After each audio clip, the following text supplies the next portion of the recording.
Park to Buking Story.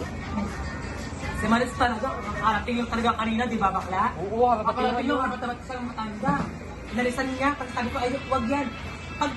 Pagtalikod ko, harapat siya. Ano ka? Bilis niya makaano siya, bilis niya makaano. Bilis na talaga, ano pa kasi? Taga mas bata pa siya. Mas batenyo yung di ba bakla? Mabunga mo. Uy, hindi.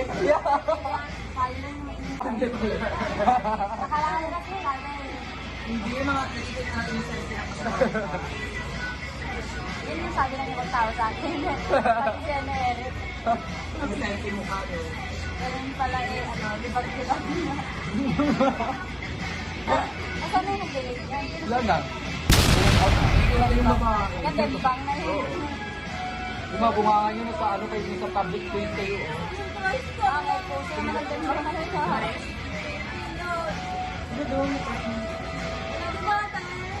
Ayan na naman. Hayaan mo na yun, maraming lalaki dyan. Jen, huwag ka nang umasa dyan sa secret Buti ka lang sa escort na naman. Huwag ka nang umasa sa secret or one stand. Paano naman siya, no? Paano naman siya, no? Ay, pero ko si Eric naman talaga is ano siya. May something. Wala ako dito kanina. Sinabihan niya nga din, bago sa umuwi ba? Tapos sabi niya, I'm going to out of time, pero out of town. Tapos, I'll see you in 2 weeks.